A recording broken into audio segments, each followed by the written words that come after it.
किशोर अपनी पत्नी माधवी के साथ रहता था। किशोर बहुत ही गरीब था। वो रिक्शा चलाकर अपना घर चलाता था। चाहे कड़ाके की ठंड हो या तपती गर्मी, वो सारा साल रिक्शा चलाकर मेहनत मजदूरी करता, लेकिन इस काम से उसे कुछ खास कमाई नहीं हो पाती थी। उस रोज वो कड़ी धूप में रिक्शा चलाकर भरी दोपहरी में अपने घर पहुंचा। वो गर्मी में बैठकर अपनी पत्नी माधवी से बोला, माधवी, मैं तुम्हें एक घर तक नहीं दे पाया। मेरी वजह से सारा दिन तुम्हें इस किराए के घर में तपना पड़ता है।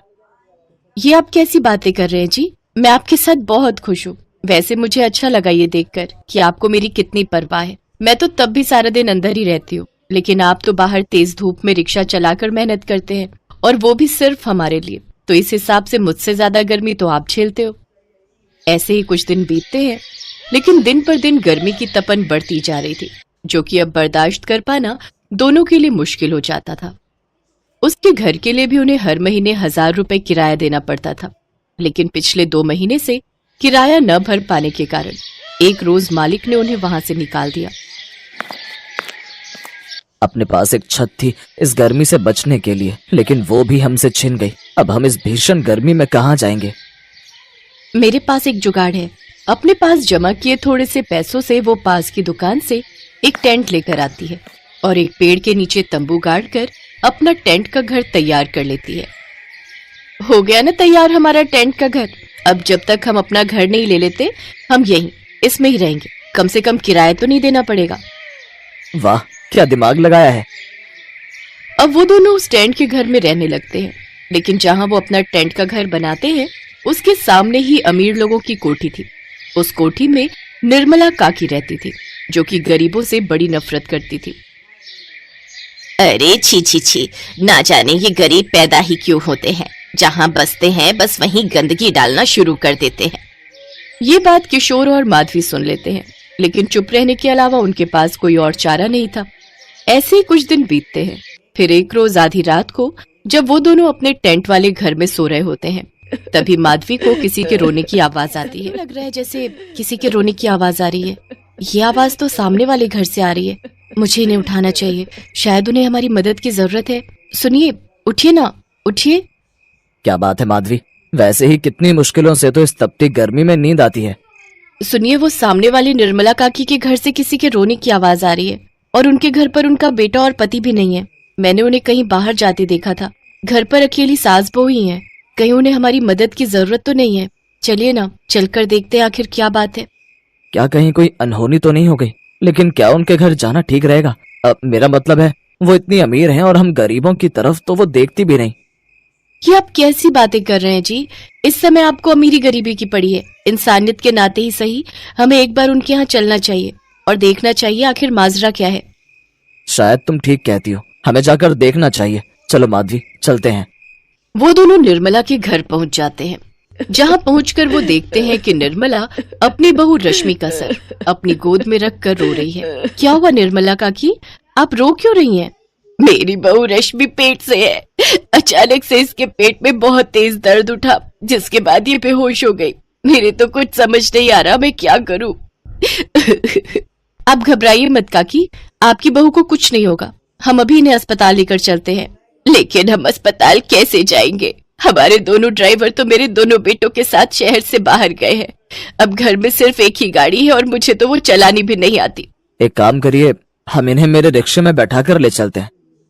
नहीं नहीं, ऐसी हालत में रिक्शे में ले जाना। तुम गाड़ी चलाना जानते हो? अगर जानते हो तो हम इसे हमारी गाड़ी में ही ले चलते हैं। लेकिन वो, मैं आपकी गाड़ी में कैसे बैठ सकता हूँ? मेरी इतनी हैसियत नहीं है कि मैं आप लोगों के साथ आपकी गाड़ी में बैठ सकूं।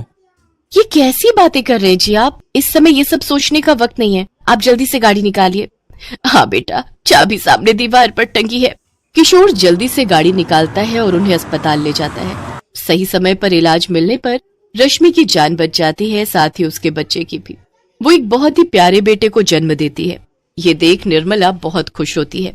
अगर आज तुम दोनों नहीं होते तो ना जाने क्या अनहोनी हो जाती। आज तुम दोनों की वजह से ही मेरे पोते और बहू की जान बच पाई है। ये आप कैसी बातें कर रही हैं काकी? इंसानियत के नाते ये तो हमारा फर्ज था। आज तुम दोनों ने मुझे ये सिखा दिया कि अमीर लोगों के पास सिवाय पैसे के कुछ नहीं होता। लेकिन गरीबों के पास मान सम्मान, दूसरों के लिए इज्जत और अपनापन होता है। ऐसा नहीं था कि मेरे आस पड़ोस में और घर नहीं है जिन्हें मेरे रोने की आवाज न सुनाई दी गई हो, लेकिन वो अमीर मेरी मदद के लिए आगे नहीं आए। और एक मैं हूँ जिसने कभी भी तुम्हें गरीब समझकर तुम लोगों से सीधे मुंह बात तक नहीं की। कोई बात नहीं मैडम, ये लीजिए आपकी गाड़ी की चाबी, मैंने कार पार्किंग में लगा दी है। डॉक्टर ने कहा है कि अभी कल तक बच्चा और माँ को यहीं रखना होगा। आप अपना और इनका ध्यान रखिएगा। किशोर माधवी के साथ वहाँ से चला जाता है। अगले दिन जब निर्मला अपनी कार में अपने बेटे बहू पोते के साथ उसकी नजर धूप में रिक्शे पर सवारी लेकर जा रहे किशोर पर पड़ती है। उसका सारा बदन धूप में पसीने से तरबतर होता है। ये देख निर्मला को उस पर बड़ी दया आती है। फिर 2 दिन बाद वो माधवी के टेंट वाले घर में मिठाई का डिब्बा लेकर जाती है, लेकिन उस टेंट वाले घर में घुसते ही उसके होश उड़ जाते हैं। उफ, यहाँ तो कितनी तपन है। तुम लोग कैसे इतनी गर्मी में टेंट वाले घर में रह पाते हो? हमें तो इस टेंट वाले घर में गर्मी में रहने की आदत हो गई है। आप तो हमेशा एसी में रहते हो ना, इसलिए आपको यहाँ गर्मी लग रही है। खैर बताइए काकी, आज हमारे इस गरीब खाने में कैसे आना हुआ? मैं अपने पोते के होने की खुशी में ये मिठाई तुम्हें देने आई थी, लेकिन सच कहूँ माधवी, तुम्हारा ये टेंट का घर देख मुझे तुम दोनों के लिए बहुत बुरा लग रहा है।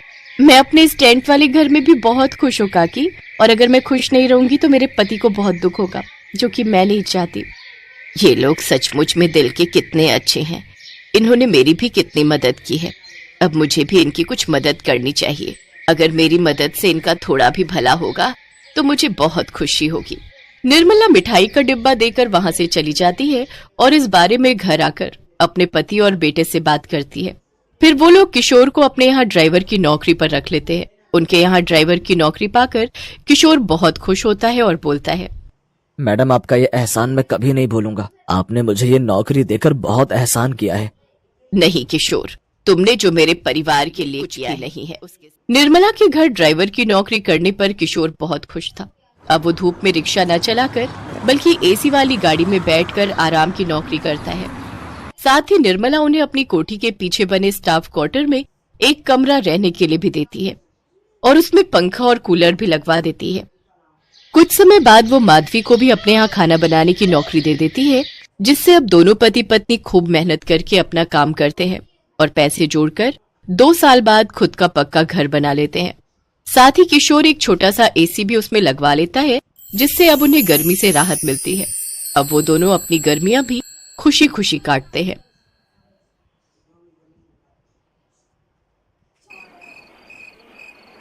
अरे यार, इस घर में तो टॉयलेट ही नहीं है। अब इतनी रात को कहाँ जाऊं शौच करने? हाँ जी, सुनते हो? प्रियंका अपने पति को नींद से उठाने की कोशिश करती है। उसका पति अविनाश उठता है और कहता है, क्या है प्रियंका, इतनी रात को क्यों बुला रही हो? मुझे बड़ी जोर से आई है, अभी जाना होगा नहीं तो यही निकल जाएगी। अरे तुमको आई है तो तुम जाओ ना, मुझे क्यों बुला रही हो? तुम्हारे घर में तो शौचालय भी नहीं है। बाहर अंधेरे में जाने में मुझे डर लगता है, चलो मेरे साथ। प्रियंका ने जबरदस्ती अविनाश को उठाया। अविनाश हाथ में टॉर्च लेकर प्रियंका के साथ घर से थोड़ी दूर एक जंगल में चला आया। प्रियंका जंगल में शौच करने बैठ गई और अविनाश उसके पास में ही खड़ा रहा। अरे ये सब करना मुझे तो पड़ेगा क्या ही, करना पड़ेगा? घर में शौचालय नहीं है तो शादी क्यों की? अविनाश कुछ नहीं बोल पाया। शादी से पहले जब बातचीत चल रही थी तब प्रियंका ने अविनाश से शौचालय की बात की थी। अविनाश ने उसके पिता हरिहर को ये बताया भी था, लेकिन ये सुनते ही हरिहर गुस्सा हो गया था। क्या ये तुम कह भी कैसे सकते हो? इस आंगन में कभी शौचालय नहीं बनेगा और कभी मुझसे ऐसी बेतुकी की बात मत करना। अविनाश चुप हो गया था। अविनाश और प्रियंका कॉलेज में एक ही साथ पढ़ते थे। प्रियंका शहर की लड़की है, उसे इन सब चीजों की आदत नहीं है। उसे हमेशा रात को ही जाना होता है, इसलिए उसके लिए परेशानी कई गुना बढ़ गई है। काम खत्म करके प्रियंका और अविनाश घर जाकर सो जाते हैं। सुबह प्रियंका उसकी सास वसुंधरा से कहती है, माँ जी, घर में शौचालय न होने के कारण मुझे रात को बाहर जाना पड़ता है। इसके बारे में क्या कुछ नहीं किया जा सकता? तो सुबह सुबह मेरे साथ चलना, रात को ही करने की क्या जरूरत है? अरे माँ जी, ये प्रेशर क्या किसी को पूछ कर आता है? और मुझे बचपन से ही रात को जाने की आदत है। तभी वहाँ पर प्रियंका का ससुर हरिहर चला आया और उसने कहा, तो आदत बदलनी पड़ेगी बहू। इस घर में शौचालय नहीं बनेगा, बता रहे हैं। इस गांव में किसी भी घर में शौचालय नहीं है। हाँ, उन लोगों को तो कोई तकलीफ नहीं हो रही है। प्रियंका ने बात को नहीं बढ़ाया। उसने कई बार अविनाश को ये बताने की कोशिश की, लेकिन अविनाश ने कहा, देखो मैं पिताजी के ऊपर कुछ नहीं बोल सकता। प्रियंका का दिल टूट गया। अरे यार, किस घर में शादी की है मैंने, इससे अच्छा तो कुमारी रह जाती। उसने अपनी माँ को कॉल लगाया और सब कुछ बता दिया। उसकी माँ जानकी ने कहा, देखो बेटी, सिर्फ इस वजह से लड़का पसंद किया था, अब भुगतो।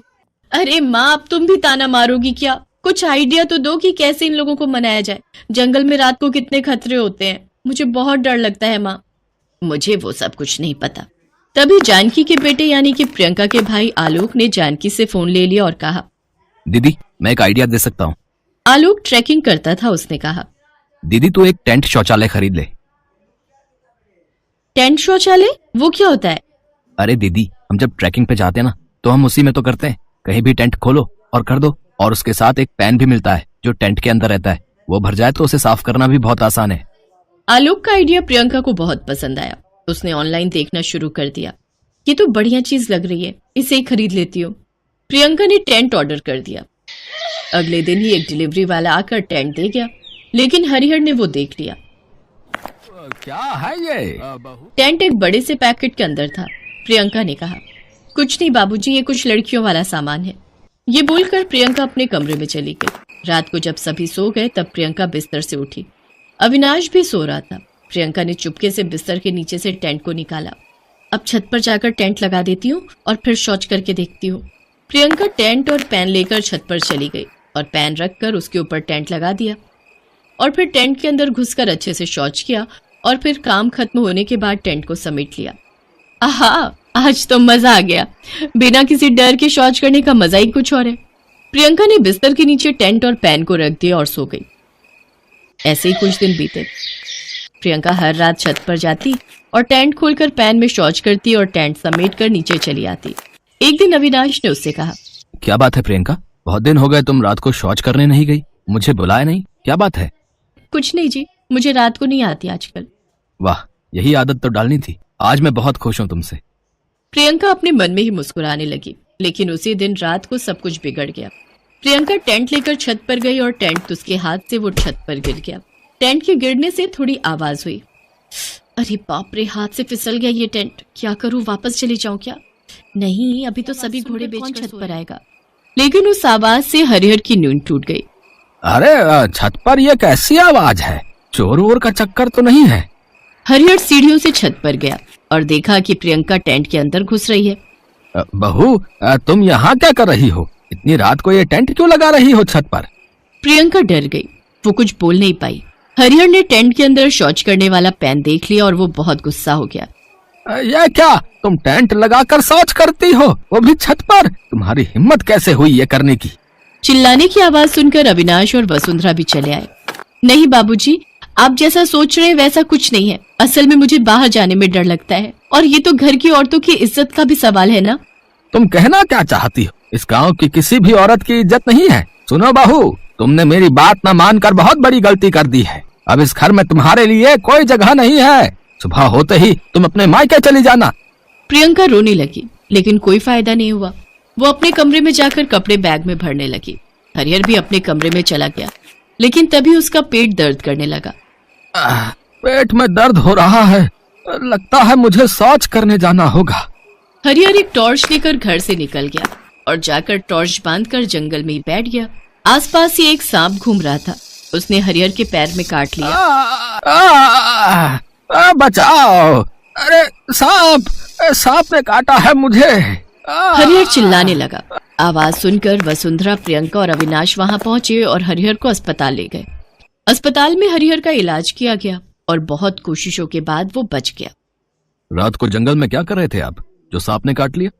शौच करने गया था डॉक्टर साहब। ये तो बहुत ही गंदा काम करते हैं। बाहर शौच करना अच्छी बात नहीं है, उससे और भी बीमारियां होती हैं। यही तो समझाने की कोशिश कर रही थी मैं बाबूजी। तुम सही थी बहू। अब मुझे समझ में आ गया है कि घर में शौचालय की कितनी आवश्यकता है। कल से ही हमारे घर में शौचालय बनेगा। अगले ही दिन से घर में शौचालय बनना शुरू हो गया और कुछ ही दिनों में शौचालय बनकर तैयार हो गया। सभी बहुत खुश हुए। प्रियंका की खुशी का तो ठिकाना ही नहीं रहा। उन लोगों की देखा देखी गांव के सभी घरों में शौचालय बन गए और सभी शांति से शौच कर